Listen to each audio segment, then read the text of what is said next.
The business changing so often and so quickly, especially nowadays, it seems to be changing almost every other week. Do you understand what the distribution and publishing is, at least in the basic capacity, so you can get your royalties instead of just getting it from Spotify? And having that knowledge to know that makes you also very advantageous as an artist nowadays too. All my music itself is inspired by the cosmos and video games. It's my love letter. It's everything that's inspired me, and I'm just sharing that back to everybody else. Music has guided humanity the entire way, and the stars have helped guide that the entire way to where we are now, and it's such a cool thing. My guest today is bass player, author, and music business marketing consultant Carter Fox.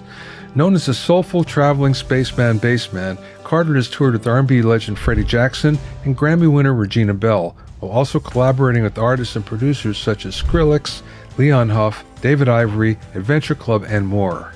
Carter is also the author of the Music Business Basics series of books, with his How to Effectively Release and Promote Your Music as an Independent Artist becoming the #1 new release in the music business books category on Amazon in April 2024. By the way, that's Basics with 2 S's. As with his books, Carter's marketing consulting firm helps artists, podcasts, businesses, and brands grow their online presence. During the interview, we talked about YouTube channel optimization strategies, promoting your music effectively on YouTube, the Philadelphia music scene, his upcoming new book, Exploring Cosmic Melodies, and much more. I spoke with Carter from his office in Philadelphia. Let's start with music business basics, the basics with 2 S's, and how that all came about. Yeah, so music business basics with 2 S's, because I hate SEO people, but I also, no, I don't. I love them. But it's really because I'm a bass player. I'm a bassist by trade.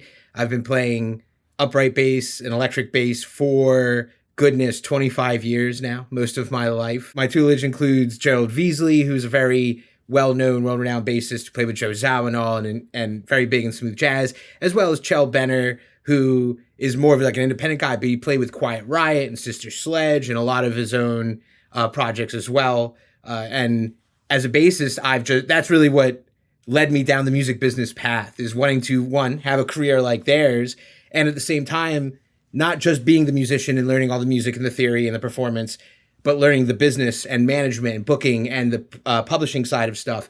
And when it came down to sharing this information with people after 15 years of doing it, after getting millions of streams and some really cool stuff going, someone was like, hey, why don't you put some of your articles, some of your different things you thought you put down in this stuff about the business together in a book? And I'm like, cool. I think, it's music business basics. And then I was like, basics, like as in a bass. Like, I think I got to run with that and create that brand, if you will, because that's my brain a little bit. But that's where that came about, was really just having talks with other independent artists, doing panels and conferences and trying to consult for people and manage people and do my own career, and wanting to share that in an easier way, just where other people can take it, they can read it, they can start doing stuff that's in the book that will help their own careers today. There's a lot of advice, music business advice out there, including some from me.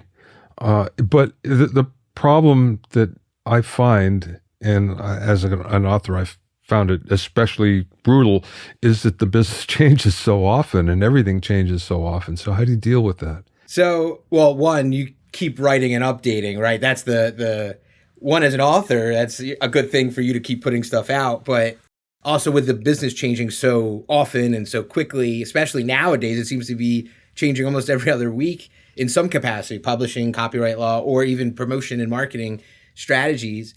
There's still a core aspect to things that I think musicians and artists who are wanting to be a more professional aspect to this should understand, right? Like, do you know what branding is? Do you understand what the distribution and publishing is, at least in the basic capacity, so you can get your royalties instead of just getting it from Spotify? Because if you just put your music up on distribution, yeah, you're going to get the distribution money from CD Baby or DistroKid or wherever, the label you may be working with, wherever. If you don't have your PRO and you're collecting publishing and having stuff with Sound Exchange for any of the digital stuff going on, you're missing out on a lot of stuff that can really build up once you start building things. And having that knowledge to know that makes you also very advantageous as an artist nowadays too, right? Because, well, I guess I'm getting ahead of what the question is. It's just kind of how do you narrow down the things when they're changing so much? It's just kind of understanding the basic things that don't change, right? Like, okay, how do we, the core problem of getting the music to listeners. That's almost like, and then getting a listener to find you again because they liked you that much, and then keeping that community growing, so you can then also have an that supportive kind of thing that exists in business, in a music business, in a music community, and in general in a business, because your customer will continue to support you, hopefully, when your product is good enough and you keep putting stuff out over and over. But our stuff's a little different. So I just wanted to share those core things, and share the little evolutionary things through updates.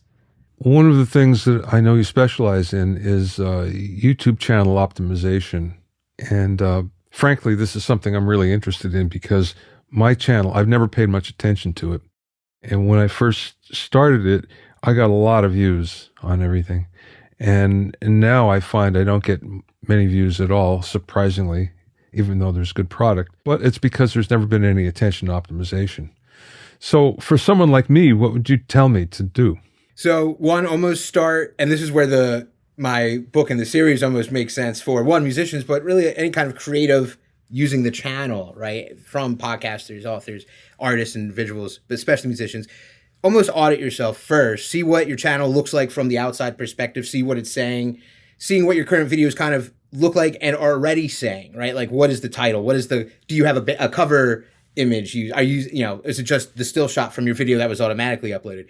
Are you using any hashtags? Are you using too many hashtags? Are you using random hashtags? Like, just kind of playing these little games that kind of make it work or not. Are you engaging, if you will, their algorithmic side of things, which kind of is true for any of the quote unquote social platforms too, right? TikTok and Meta stuff. And are you using shorts, right? These are just like little recommendations to run first. So like, when you upload an episode, are you uploading the full hour, 40-minute thing? Are you also then cutting it into 8 to 10 to 12-minute little chunks that are a little smaller, but also get optimization in another way, one, organically, but then you can also run any promotions for those, and then actually running shorts campaigns, if you will, not organically. You can create ones from your video directly, which is a great way to have YouTube send people to your channel. Like, it's just a natural, organic way to optimize for that. And then you can also just create other shorts from it and upload, and make sure you're just uploading shorts every day, 2 or 3 even,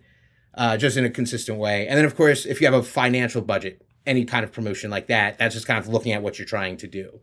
But yeah, basically 1, audit, look at what it is. 2, fix it, refine. 3, see what's working now. Because again, just like we said, YouTube is even changing. Since they're part of Google, they always have algorithmic updates, just like Google ads and Meta ads and anything else, just to be aware of.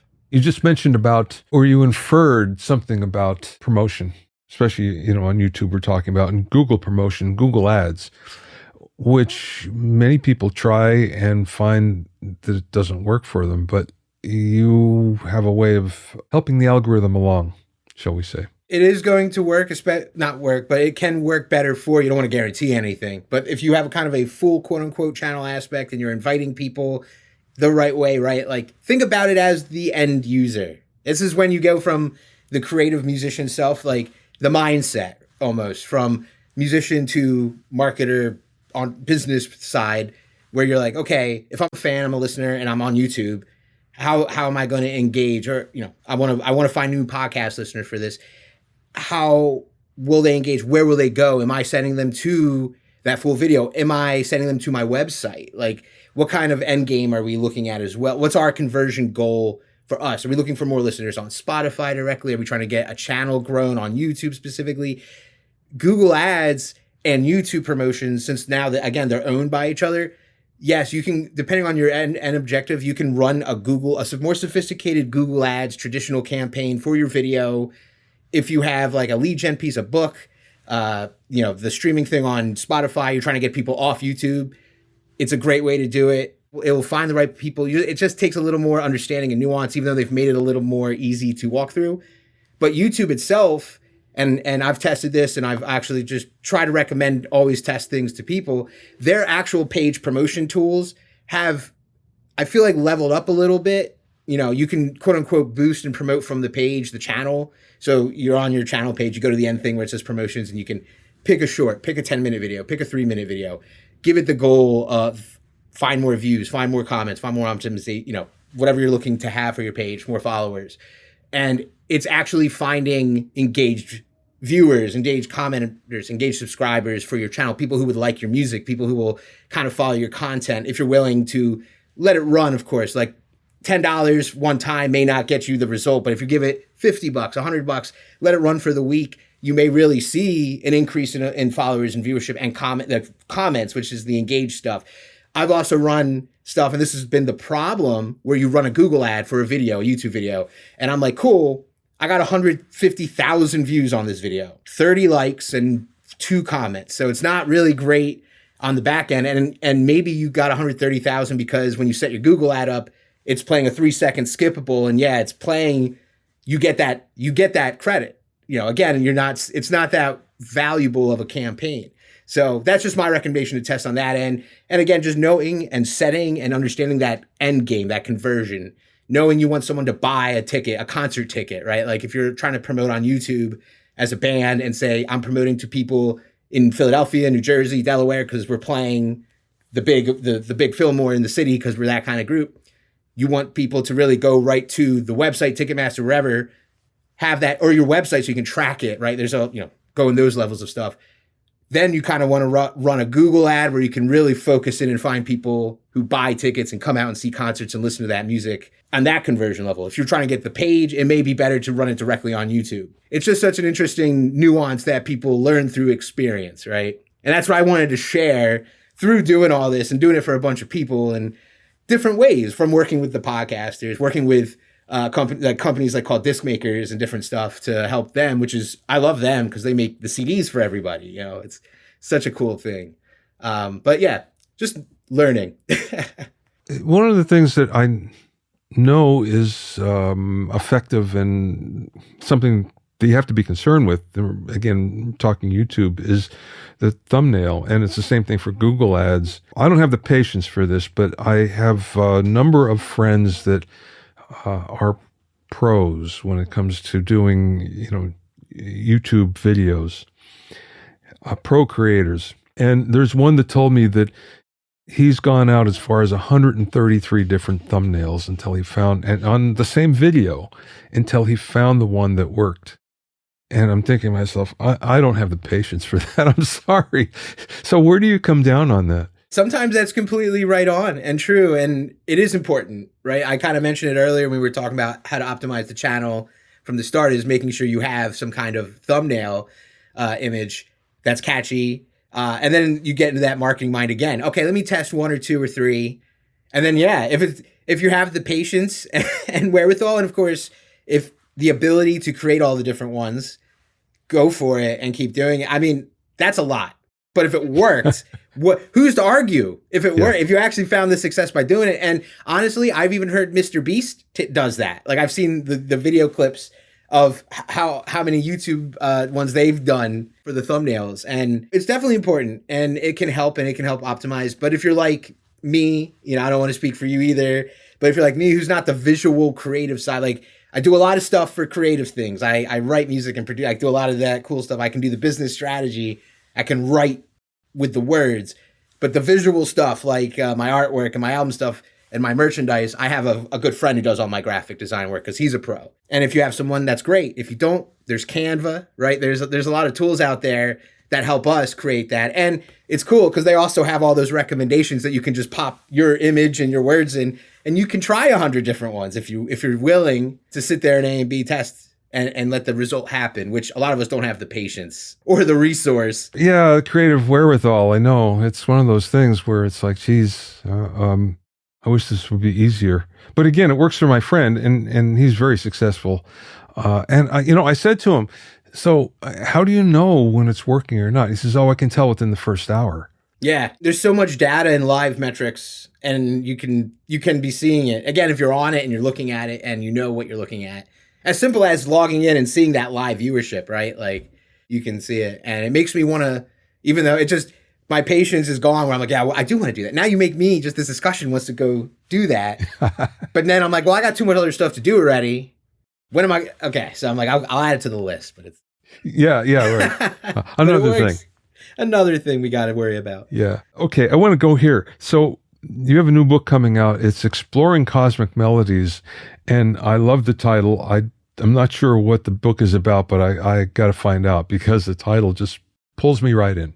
Well, I'm super happy to hear that happens with you. The curiosity and intrigues there.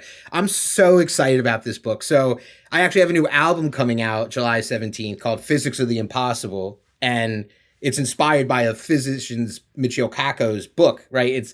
He wrote a book, all my music itself is inspired by the cosmos and video games. And a lot of these writings, Neil deGrasse Tyson's and Stephen Hawking and Michio Kaku and a lot of this, I have them all out there and I'll read them a few times just to get in that zone. And I don't know, as a musician, someone so far away from science professionally, it's just something that keeps me creative, if you will. So Exploring Cosmic Melodies is almost an accompaniment of my writing to it. But I've been working on this book for, goodness, I figured it was 4 or 5 or 6 years, a long time.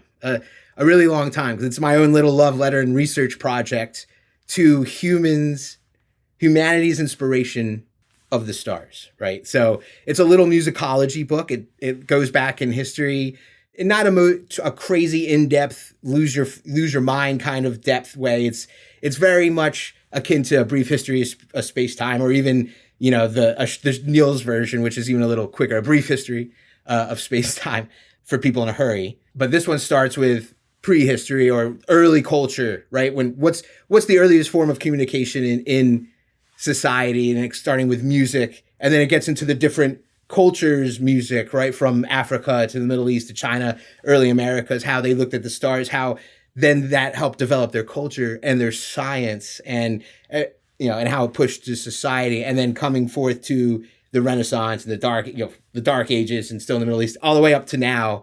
And I'm just, going through how that happened and throwing examples of the different music, the Baroque period, the Renaissance, Romance, period, modern composers, modern electro stuff, and the future of it, and how it's just, like I said, it's my love letter. It's everything that's inspired me, and I'm just sharing that back to everybody else. So I hope everyone else enjoys Exploring Cosmic Melodies. I always felt that musicians were like priests in a way, because you're if you're doing it well, you're taking someone on a spiritual journey. And the problem with a lot of modern music, the gratification, so to speak, is you're taking a lot of that away. You're taking the spiritualism of it away by making it so mechanical. So that's just a theory of mine. I don't. It's definitely an interesting thought, and I kind of explore that in my own way, where I'm like, yeah, there's a lot of the popular pop music, stuff that's the radio friendly grid, like you said, the weird use, you could almost AI it, not to say it like that way, but it's very like cookie cutter, very cut and paste in a way. But there's still a lot of artists who are trying to push those kind of boundaries around it all over the world. And that's what's cool about it. And that's almost been a truth overall history too. And yeah, I kind of mentioned like there's the scientific inspiration, but I also kind of touch on that spiritual inspiration, astrological side of the astronomy and music over time, and even now, right? Like I personally bounce back and forth. I have an EP called Soulful Traveler, which is my whole thing too, like Soulful Traveling Spaceman Bassman, Soulful Traveler, and all the songs are named after the chakra points and the energy in the body. And I personally feel that there is a connection, like the large and the small, the quanta and the quantum, there's such a connection in truth from like even the wavelengths and brain lengths that we put out, like you said, as a musician, we're not performing open heart surgery, but it's like open soul surgery. It's a little different. Like it's such an interesting, different thing. And that's where music has guided humanity the entire way. And the stars have helped guide that the entire way to where we are now. And it's such a cool thing. I don't know. That's my passion of all of this and of my music and this writing. And I'm excited because it's a little outside the books, the business side, right? It's just take this and enjoy my history and my musings, my ramblings. No, it's very cool. It's very cool. Like I say, the title just pulls me right in. So I can send you a PDF, a current version. I'd love for you to check it out a little early if you'd like. Sure. Let's talk about your history for a little bit. So you're another Pennsylvania boy, like yes. I am, from Lansdale. And I know Lansdale's a suburb of Philly. Would you call it that? Oh, yeah. Definitely a suburb. You can't see the city from the town like some of the closer ones, but it's just 30, 40 minutes outside, right at the tip of Montgomery County. Another couple other great musicians have come out of there that I can name. A lot of great musicians, I'm sure, but some of that I just know. Roses, a young songwriter who sang with the Chainsmokers on the song Roses, which was like a Billboard multi-platinum hit, and her own stuff, as well as, I believe, it was John Oates. John Oates, yeah. He went to my high school. Not the same time, but he went to North Penn as well, and that was very cool. I grew up in Minersville, Pottsville, really.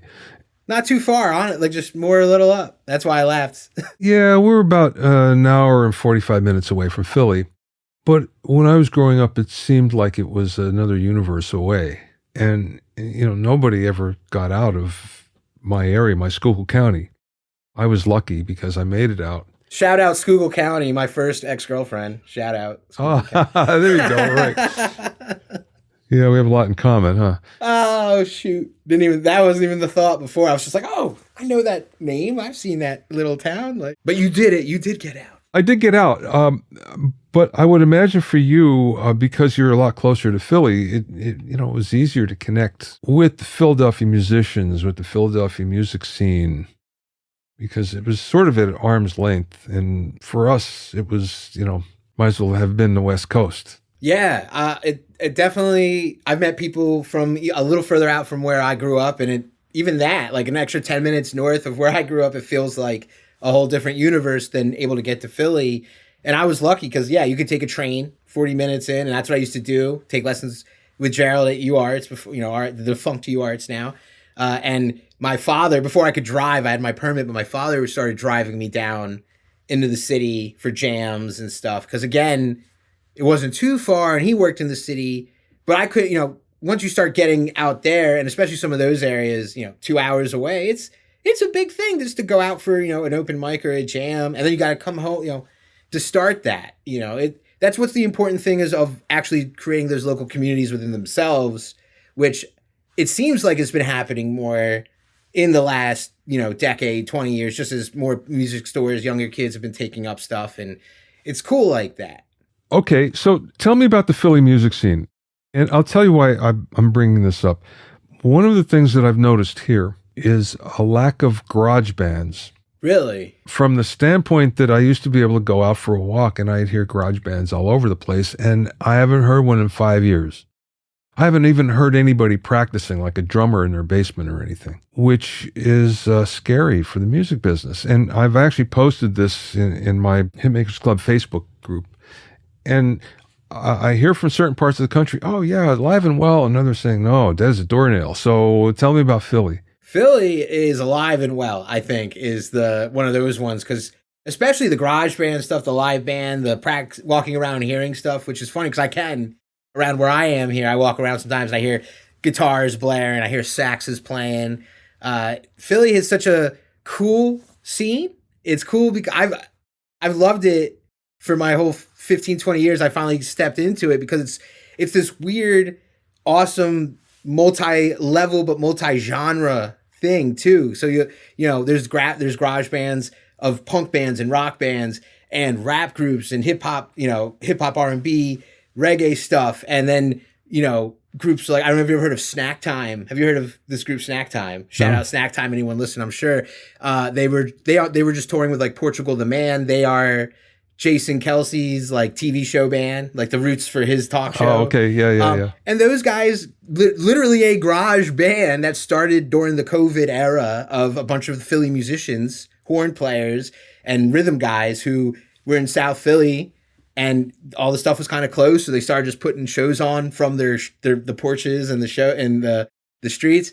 And it took off because people in Philly kind of dig into that communal aspect. We have Porch Fest, a lot of stuff. I don't know if you've got to see the videos around from all over, but Philly Porch Fest was huge. Again, it was just the local bands and it was packed, like people in the streets.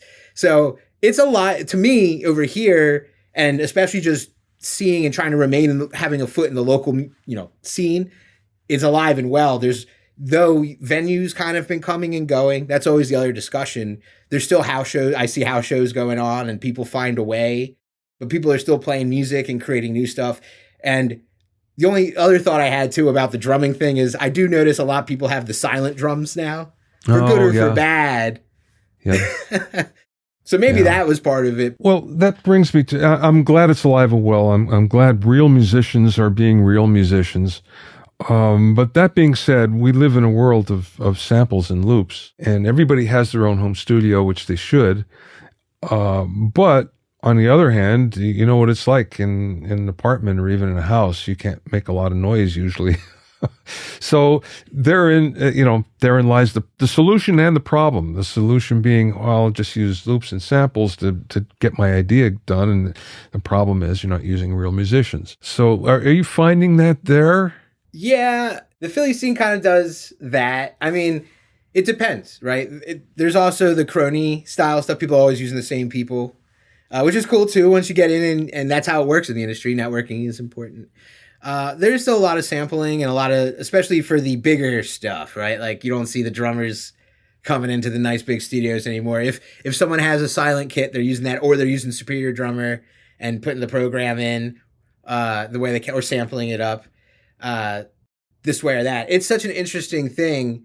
And I'm a bassist, and I want people to hire me all the time. Let me do it. But people have bass VSTs all the time now, and I have seen a lot of that. Right. And especially now the electronic music era as well, changing a little bit. Okay. Well, here's a good question for you. As a bassist, have you noticed a difference with drummers over your bass lifetime? And what I mean is feel, from the standpoint that drummers are much more cognizant these days of playing to a click. So I think everybody's better at that. That being said, there's also this use of loops and samples and gridification. Do you notice a difference as a player? I definitely feel like drummers have become used to playing with something in the click, be it the click or like some kind of grid aspect loops. And, for the production of the show, it may help. And the other hand, so yeah, I feel like I've walked into both situations.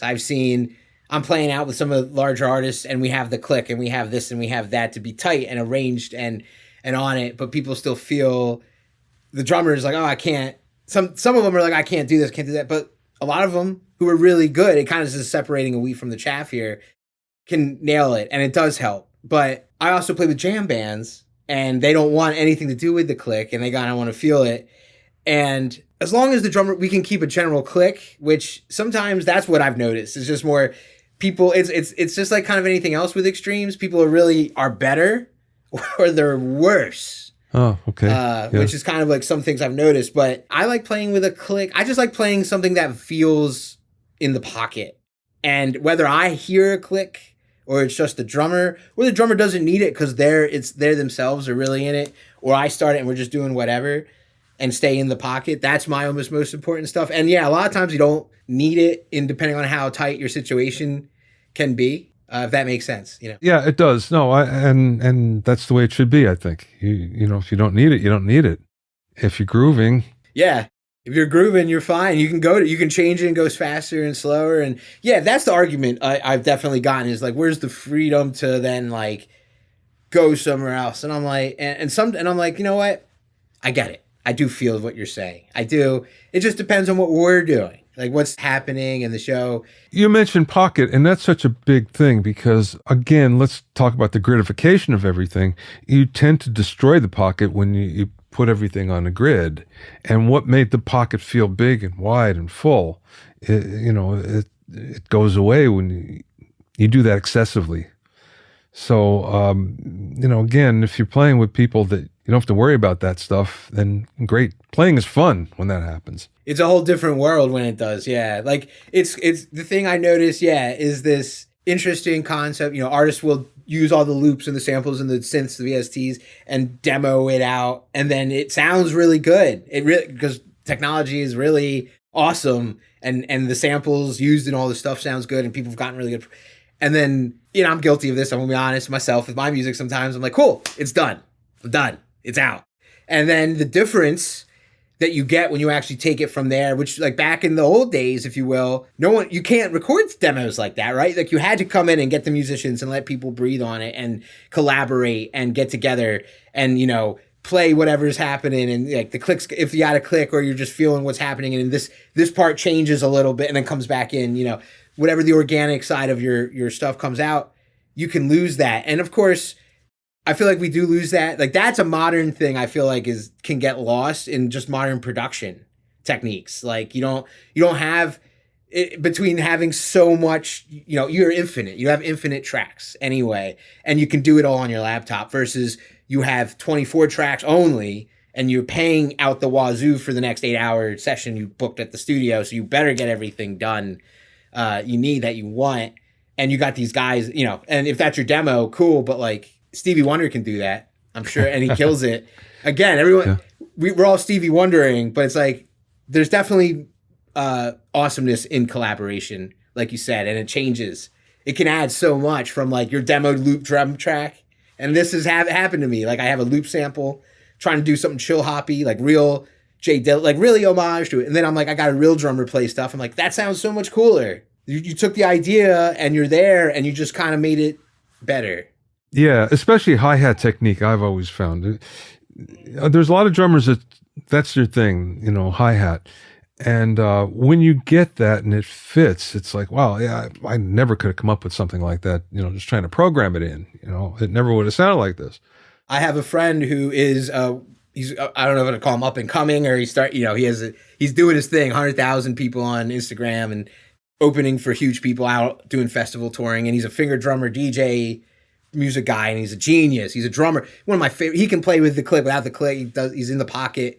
But it's just so funny because I'm the bassist and I have the same. I'm like, let me try to do this thing and play like he does and lay my idea down. I'm like, cool. This is cool. He comes in and does the drummer's version that he kills, and I'm like, that's it. That was what I was trying to do.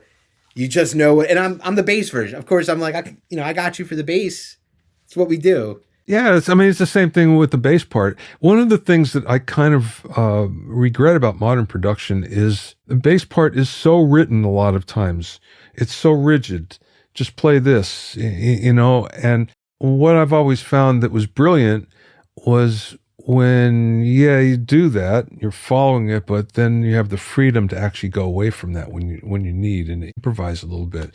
And that's what always made it for me. I missed that in a lot of modern productions, to be honest with you. I feel like, and especially the modern, even the groovy one, like popular productions, right? Like Sabrina Carpenter style stuff and Dua Lipa, which are groovy. And, the students, they're like, can you teach me how to play this bass? And I'm like, I know it was just programmed in with the thing, but I'm playing it at the cover show. I'm doing whatever. And I'm like, it is groovy.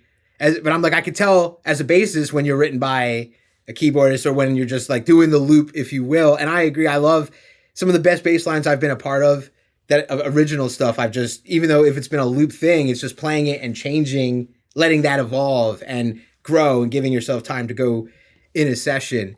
But again, we were kind of talking about it. It comes to giving the people time to do it and then editing back through it, right? Like, and versus, hey, I have my VST and I know what I'm just going to like kind of do this. I'll just copy the guitar part down and drop it the octave and cut out some notes. But I don't necessarily hate all of it either, because to be honest, it's an interesting side of things. Like as a composer, I love the synths and the VSTs, and I'm actually on one, or I played the bass for a VST for the very first time, the Shreddage 3 Electric Upright by Impact Soundworks, which was I don't know if you ever had done like a sampling project like that, but you're recording 1,200, 1,500 samples. Yeah, right. And it's enough to make you, I have to go see a psychiatrist or something now to be like, am I okay, doc? Yeah. But it's so cool because I'm listening to the demo, these talented, amazing composers and producers, and I'm like, can I even play that on that bass? Like, wow, like this stuff sounds fantastic. So like, it's that yes, and I get both sides of that too. But like, I definitely find it better. Like I always enjoy a record. I notice when I'm like, dude, I don't think that's one person. Like I think like when it comes down to it, like Childish Gambino records could easily have been, I don't know if you're like any of those albums, but like he could have made them all with just loops. And in a way, him and the producer are using that technique, but it's all real instrumentation. And that's why it sounds so cool and groovy and the same, but different, right? Like that's when you start getting into that realm. And I love that. We can go down this rabbit hole for forever. I think there's lots to talk about. And I really enjoy it actually, because there's no right or wrong answer in any of this. It works when it works, and when it doesn't, there's other ways, other approaches. So yeah, I get it. Last question, Carter. What's the best piece of advice that maybe you learned along the way or somebody imparted to you? I'm going to give it to my mentor, Gerald Veasley. And he says this, he's written a song called this. It inspired my own credo itself, but he always told me travel light. And he would just, he has this thing called Bass Boot Camp where it's the coolest thing in the world. Like all these bass players get together. He gets some of the best bass players in the world to help kind of teach and mentor, on a very individual level. And it's just that one-on-one time meeting like Marcus Miller and Victor Wooten. Mahoney Day's coming this year, Freak Bass. Like I've gotten to do some talking there myself because I was a 12-year-old student the first time I went there. And now it's been 20 years and I've played with Regina, Belle, and Freddie and my own stuff, right? And it's really cool. But back in the day, he was like, travel light. And I used to be like, cool, whatever. But as a musician who's toured all over and had to travel, and a human being who's lived through 34 years and all that, whatever that entails for the good and the bad, travel light means something so different and real. So when I travel with music, yeah, travel light. Like don't pack too big a bag, especially when you have to bring your bass and your gear, because then you don't have, it's annoying, if you will. I don't get a backpack. I have to carry a roller bag and the bass. And I'm like, don't take the bass, please. I'll take my iPad out of here. So but travel light, so it's not stressful. And then even kind of emotionally and like yourself, like there's a lot of pressure. And you got to like remember to let yourself breathe and travel lighter than heavier in life. Let yourself smile more than frown, because you'll be able to find ways to get through those darker periods a little better. And yeah, shout out to him, because if you get seasick, if you get motion sick on the plane, that may feel pretty dark, right? Like get through. If you're getting yelled at the sound check because you accidentally played the note early, because it happens. Whoops.